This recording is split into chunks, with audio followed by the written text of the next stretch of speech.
Hello students, how are you. मैं अतुल सिन्हा। आज हम लोग सीखेंगे equivalent weight acid base, acid salt और बेसिक साल्ट का कैसे कैलकुलेट किया जाता है। इक्विवेलेंट वेट निकालने के लिए हमारे पास एक्सप्रेशन है molecular weight by valency factor. अगर ये किसी बच्चों को प्रॉब्लम है तो इस पर एक लेक्चर अलग से है, बेसिक ऑफ इक्विवेलेंट वेट। आप वहाँ जाके इसको एक बार देख लेंगे। इक्विवेलेंट वेट कैलकुलेट करने के लिए वी नीड वैलेंसी फैक्टर। अब देखो, एसिड हो या एसिड सॉल्ट हो, इसका valency factor number of replaceable H plus होता है। एसिड या एसिड सॉल्ट के केस में जो वैलेंसी फैक्टर होगा, कितना H प्लस वो रिप्लेस कर सकता है। एसिड के या एसिड सॉल्ट के इस प्रॉपर्टी को बेसिसिटी बोलते हैं, क्योंकि जितना H प्लस रिलीज करेगा उतना ही बेस ये कंज्यूम करेगा। तो basicity is basically related to how much base this acid और एसिड सॉल्ट हैज कंज्यूम्ड। और अगर बेस या बेसिक सॉल्ट है तो बैलेंसी फैक्टर इस केस में number of replaceable OH minus, कितना OH माइनस ये प्रोवाइड कर सकता है, तो उतना ही एसिड भी कंज्यूम करेगा। तो उस स्थिति में इस प्रॉपर्टी को एसिडिटी बोलेंगे। तो बैलेंसी फैक्टर आप इसको ध्यान में रखेंगे। अब हमारे पास एसिड और बेस के लिए दो तरह का सिस्टम होगा। एक होगा मोनो सिस्टम, जिसमें एक ही H प्लस या एक ही OH माइनस रिप्लेस हो सके। जैसे मोनो एसिडिक के केस में ये कुछ एग्जांपल्स हैं। जो मोनो सिस्टम है ये एक H प्लस प्रोवाइड करेगा। अगर मोनो सिस्टम हो तो कोई टेंशन नहीं लेना, बैलेंसी फैक्टर हमेशा 1 होगा, क्योंकि एक से अधिक तो वो रिलीज करेगा नहीं। बहुत सारे बच्चों को कन्फ्यूजन होता है H3BO3 में और तो बोरिक एसिड में। ये याद रखना, ये मोनो सिस्टम है, ये एक ही H प्लस प्रोवाइड करता है, क्योंकि एक ही NaOH को ये कंज्यूम करता है। ये ध्यान में रखना है। और मोनो सिस्टम में बेस का एग्जाम्पल है NaOH, KOH, इस तरह से, और एसिड का ये कुछ एग्जाम्पल्स है। तो इस केस में कोई प्रॉब्लम नहीं है। अगर मोनो सिस्टम है तो बैलेंसी फैक्टर ऑलवेज 1। आप इस एक्सप्रेशन का यूज करके you can calculate equivalent weight in such cases. लेकिन जो मोस्ट इंपॉर्टेंट पार्ट है वो है पॉली सिस्टम। उस तरह का सिस्टम जो एक से अधिक H प्लस या OH माइनस प्रोवाइड कर सके, रिलीज कर सके एक्वस सॉल्यूशन में। इस केस में बैलेंसी फैक्टर आप बहुत सर्टेन नहीं होंगे। जैसे एक छोटा सा एग्जाम्पल H2SO4। H2SO4 हम लोग बैलेंसी फैक्टर 2 बोल देते हैं, क्योंकि 2 H प्लस से प्रोवाइड करेगा। लेकिन अगर केमिकल रिएक्शंस दिया हुआ है तो आपको केमिकल रिएक्शन चेक करना पड़ेगा कि क्या इस रिएक्शन में एक ही H प्लस दे रहा है या दोनों H प्लस प्रोवाइड कर रहा है। तो जब पॉली सिस्टम होगा जिसमें एक से अधिक H प्लस या OH माइनस रिप्लेसेबल हो, तो बैलेंसी फैक्टर लिखने से पहले, निकालने से पहले आपको चेक करना पड़ेगा नेचर ऑफ रिएक्शन क्या है। अगर रिएक्शन नहीं दिया हुआ है तब आप उस सिस्टम का जो maximum number of H plus है वो लेके चलेंगे। जैसे H2SO4 कोई रिएक्शन नहीं दिया हुआ है तो मैक्सिमम ही कितना प्रोवाइड करेगा, 2, तो बैलेंसी फैक्टर 2 हो जाएगा। लेकिन अगर रिएक्शन है तो चेक द रिएक्शन। तो पॉली सिस्टम में ही ये थोड़ा सा आपको एक कंसीडर करना पड़ेगा कि कैसे हम लोग बैलेंसी फैक्टर निकालते हैं। चलिए अब आगे देखते हैं।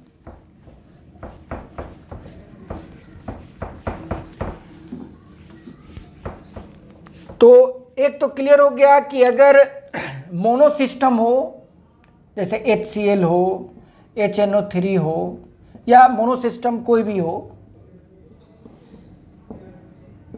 या फिर बेस वाला केस हो इस तरह का, तो आप सीधा इक्विवेलेंट वेट बोलेंगे equal to molecular weight by 1। Mono system में बैलेंसी फैक्टर 1। मॉलिक्यूलर वेट आप आसानी से जिस सिस्टम का पूछे उसका आप यूज कर लेंगे। क्लियर। नेक्स्ट पार्ट है पॉली सिस्टम। अगर पॉली सिस्टम है तब थोड़ा सा आपको यहाँ अलर्ट रहना है। कैसे? चलिए, इसमें दो केस होगा, मैं H2SO4 से आपको पूरा क्लियर कर देता हूँ। दो केस होगा, एक केस होगा जिसमें किसी तरह का रिएक्शन मेंशन नहीं होगा, नो मेंशन ऑफ रिएक्शन, और दूसरे केस में हो सकता है कि आपके पास रिएक्शन प्रोवाइडेड हो। तो जब रिएक्शन प्रोवाइडेड हो तो बी अलर्ट। आप चेक करो कितना H+ रिप्लेस हो रहा है, और अगर रिएक्शन प्रोवाइडेड नहीं है तो वैलेंसी फैक्टर आप लेंगे मैक्सिमम नंबर ऑफ H+ जो रिप्लेस कर सकता है।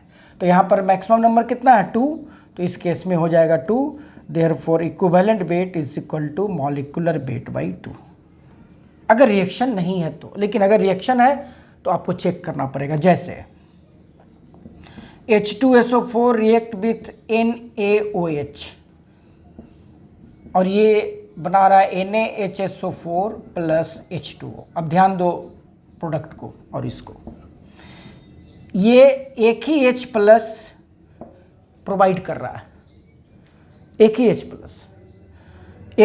प्रोवाइड कर रहा है, तभी इसका एक H+ और इसका OH- कंबाइन करके 1 मोल ऑफ वाटर बनाया। ऐसे भी पकड़ेंगे, 1 मोल ऑफ वाटर का मतलब है कि एक H+ एसिड से और एक OH- बेस से आया।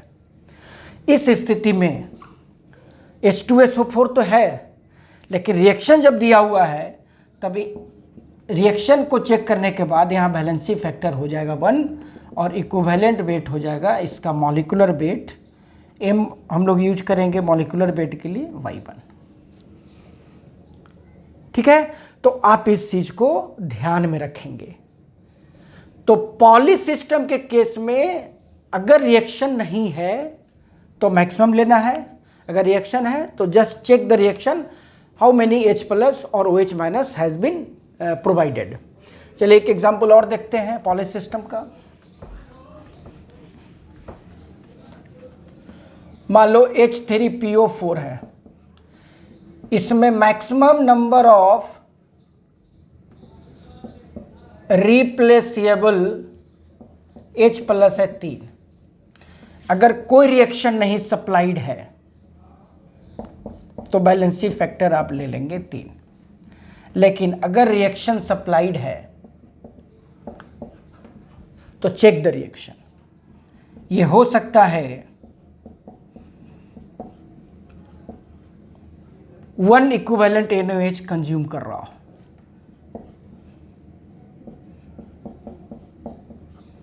और 1 मोल वाटर बन रहा हो।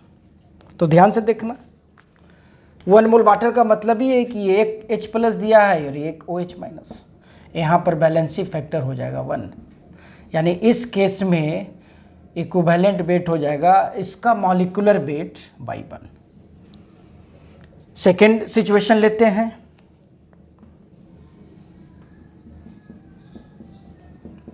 मान लो 2 मोल NaOH कंज्यूम किया तो ये बनाएगा Na2HPO4 and 2 mole of H2O। जैसे ही 2 मोल H2O बन गया, बस ध्यान में रखना कि ये 2 H+ सप्लाई किया, यानी valency factor 2, equivalent weight molecular weight by 2।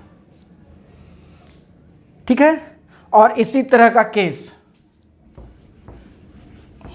अगर यही सिस्टम नाउ कंज्यूम्स 3 मोल्स तो इसके लिए आपके पास रिएक्शन अवेलेबल होगा। ये हो जाएगा Na3PO4 plus 3 moles of H2O। तो 3 मोल ऑफ H2O बनने का मतलब है कि ये 3 H+ सप्लाई किया, तो इस केस में वैलेंसी फैक्टर हो जाएगा 3 और इक्विवेलेंट वेट हो जाएगा मॉलिक्यूलर वेट बाई 3। क्लियर है?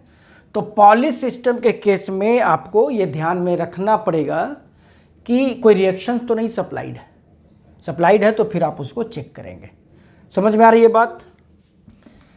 चलिए अब हम लोग चेक करते हैं, अब हम लोग बात करते हैं एसिड सॉल्ट क्या है। एसिड सॉल्ट, एसिड सॉल्ट का मतलब है एक ऐसा सॉल्ट जो एसिड और बेस के रिएक्शन से ही बना है, लेकिन इसमें अभी भी रिप्लेसेबल H+ है, मतलब साल्ट हैविंग रिप्लेसेबल H+। उसी तरह से अगर बेसिक सॉल्ट है तो इसका मतलब है हैविंग रिप्लेसेबल OH-। तो जितना रिप्लेसेबल H+ है वो यहाँ बैलेंसी फैक्टर हो जाएगा, जितना रिप्लेसेबल OH- है वो इस केस में बैलेंसी फैक्टर हो जाएगा। ये ध्यान देना है, ये तभी बनता है जब पॉली सिस्टम का एसिड या बेस हो, पॉली सिस्टम का। इससे एक रिलेटेड एग्जांपल देख लेते हैं। अभी मैंने डिस्कस किया H3PO4 अगर 1 मोल NaOH कंज्यूम करेगा तो ये बनाएगा NaH2PO4 plus H2O। Now see this, इस एग्जांपल को आप चेक करो, इस कंपाउंड को चेक करो, चेक दिस कंपाउंड। ये सॉल्ट है क्योंकि ये एसिड और बेस से बना है, लेकिन अभी भी इसके पास 2H+ रिप्लेसेबल है, 2H+ रिप्लेसेबल। यानी इस केस में इसका अगर आपसे इक्विवेलेंट वेट पूछे तो आप बोलिएगा बैलेंसी फैक्टर 2 है और इक्विवेलेंट वेट इसका मॉलिक्यूलर वेट बाई 2। ठीक है, अगर यही 2 कंज्यूम करता, ठीक है, सेकेंड केस में हम लोग ले लेते हैं 2 कंज्यूम करता, तब क्या हो जाता है, ये 2 हो जाता है, ये 1 ये 2। अब देखो इसमें कितना रिप्लेसेबल H+ है, 1 रिप्लेसेबल H+, यानी valency factor is equal to 1, और इस केस में इक्विवेलेंट वेट हो जाएगा मॉलिक्यूलर वेट बाई 1। चलिए थर्ड केस देखते हैं जिसमें सभी H+ ये रिप्लेस कर दे रहा हो H3PO4, 3 मोल्स, 3 और ये 3। अब देखो यहां पर किसी तरह का रिप्लेसेबल H+ नहीं है, तो ये एसिड सॉल्ट भी नहीं है, ये केवल एक सॉल्ट है या न्यूट्रल सॉल्ट है। ये क्या है, न्यूट्रल सॉल्ट। तो जब न्यूट्रल सॉल्ट हो या एसिड या बेसिक सॉल्ट नहीं हो तो बैलेंसी फैक्टर निकालने का तरीका अलग हो जाता है। यहां पर हम लोग क्या लेते हैं, या तो total number of positive charge या निगेटिव चार्ज। तो इस केस में टोटल नंबर ऑफ पॉजिटिव 3 है या निगेटिव भी 3 है, तो अब इक्विवेलेंट वेट हो जाएगा molecular weight by 3। Acid salt समझ में आ गया। चलिए एक बेसिक साल्ट का एग्जांपल ले लेते हैं, वो क्या है। तो बेसिक साल्ट में suppose CaOH2, this consumes 1 mole of HCl gives CaOHCl plus H2O। अब देखो 1 मोल H2O बना, इसका मतलब एक H+ Ca प्रोवाइड किया, एक OH- Ca प्रोवाइड किया। तो इस स्थिति में इसका बैलेंसी फैक्टर 1 हो गया। यानी अगर इसका इक्विवेलेंट वेट पूछे तो मॉलिक्यूलर वेट बाई 1। ये भी क्लियर हो गया। अब ध्यान दो इस कंपाउंड पे, ये कंपाउंड बेस और एसिड से बना है तो निश्चित रूप से ये सॉल्ट है, लेकिन अभी भी इसके पास एक OH- रिप्लेसेबल है, तो ये हो गया basic salt. Now check this, how many replaceable OH-?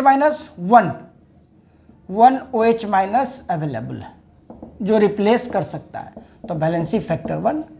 तो जब इसका मॉलिक्यूलर वेट पूछे, इसका इक्विवेलेंट वेट, तो सीधा आप बोलेंगे molecular weight by 1। Clear.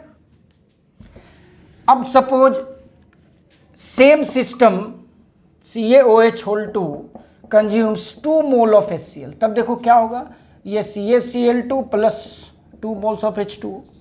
2 mole H2O बनने का मतलब है कि दोनों OH+ ये सप्लाई कर दिया, तो इस स्थिति में इसका बैलेंसी फैक्टर 2। तो इसका equivalent weight molecular weight by 2। अब यहाँ देखो ये सॉल्ट है लेकिन इसमें किसी तरह का OH- नहीं है, तो ये सॉल्ट या ये सिंपली न्यूट्रल सॉल्ट है। तो यहां पर valency factor total number of positive या निगेटिव चार्ज तो 2, तो इसका equivalent weight molecular weight by 2। Clear है। तो आज के क्लास से अब आपको किसी भी तरह का प्रॉब्लम इस सभी केसेस में नहीं होगा। ठीक है, अगले क्लास में हम लोग equivalent weight of amphoteric system, जो कि बहुत इंपॉर्टेंट और मिसलेनियस है, उस पर चर्चा करेंगे। ठीक है, थैंक यू।